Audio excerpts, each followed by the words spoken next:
রাত জেগে থাকা যে কতটা ভয়ঙ্কর এটা যার সাথে হয় শুধুমাত্র সেই জানে। আসসালামু আলাইকুম সবাইকে, আমি Nowshin, welcome back to my. আজকে আপনাদের সাথে আমি একটা অন্যরকম ভিডিও শেয়ার করবো যে আমার রাতের সময়গুলো কিভাবে যায়। তো যাই হোক, সময় যেহেতু যাচ্ছিল না, ভিডিও মেক করতেছিলাম, টাইম পাস করতেছিলাম।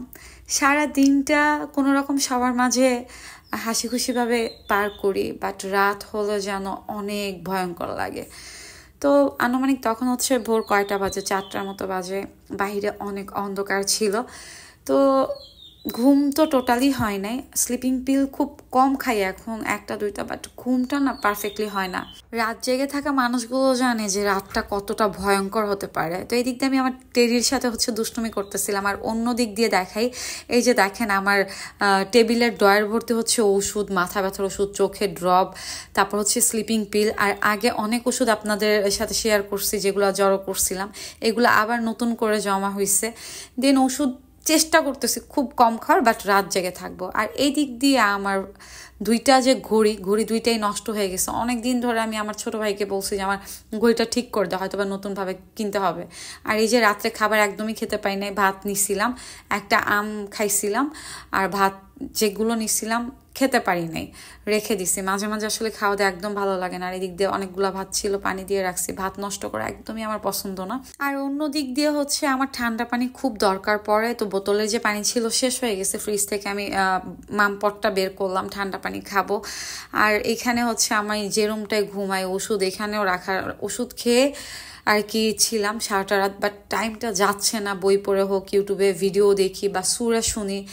সুরা শুনতে শুনতে কান্না চলে আসে, বুক ফেটে যায়। একটু ট্রাই করি ঘুমানোর, রুমে হাঁটাহাঁটি করি, এইভাবেই। মানে রাতটা যে কতটা ভয়ঙ্কর, বাট ভিডিওতে এটা যে দেখতেছেন আপনারা, আমি ভিডিও মেক করতেছি, এটা খুবই নর্মাল, বাট এর থেকে খুব ভয়ঙ্কর কাটে।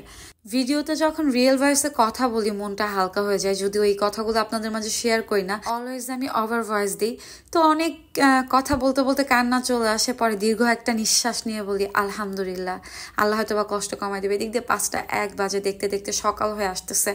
তো সব থেকে যখন বেশি কষ্ট হয় যায় নামাজে বসে, অনেক ভালো লাগে যখন আল্লাহর সাথে কথা বলি, নিজের দুঃখগুলো প্রকাশ করি, খুব ভালো লাগে। আর আমি কখনোই বলবো না যে আমি 5 ওয়াক্ত নামাজ পড়ি, খুব ভালোভাবে চলি, এটা কখনোই না। সবসময় দোয়া করি আল্লাহ যেন আমাকে হেদায়েত দান করে, আমি যেন ভালো পথে চলতে পারি, আমি যেন আমার কষ্টগুলোকে ধৈর্য ধরে যেন থাকতে পারি। আমার যত কষ্ট হোক আমি যেন অনেক ধৈর্য ধরতে পারি। সবাই আমার জন্য দোয়া করবেন। এই বিরক্তিকর সময়গুলো আসলে আপনাদের মাঝে শেয়ার করি, এটা আমি বললাম না, খুব নর্মাল একটা ব্যাপার। তো এইভাবেই রুমের সব লাইট অন করে দিছি, নামাজ শেষ করে ফজরের ভোর হয়ে গেছে। তারপর আমি ফ্রিজ থেকে আবারও একটা আম বের করে নিয়ে আসলাম, কেটে নিলাম যে আম খাবো আর বই পড়ে সময়টাকে পার করবো, যেহেতু হালকা ক্ষুধা লেগে গেছে। রাতে ভাত খাইনি, একটা আম খাইছিলাম, তো ভাত খেতে পারি নাই। আর ওষুধ খাওয়া, টোটালি কোনো ঘুম হচ্ছিল না। যখন অতিরিক্ত ওভার থিঙ্কিং থাকে বা কষ্ট বেশি হয়, তখন আর কি একদম খাওয়া বন্ধ হয়ে যায়। কিন্তু পানিটা প্রচুর খাই, পানি আমার ভালো লাগে।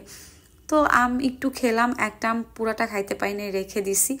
পরে আমি বই পড়তেছিলাম। আর আসলে বই পড়লে না মন ভালো থাকে। আমি আগে বেশি বই পড়তাম।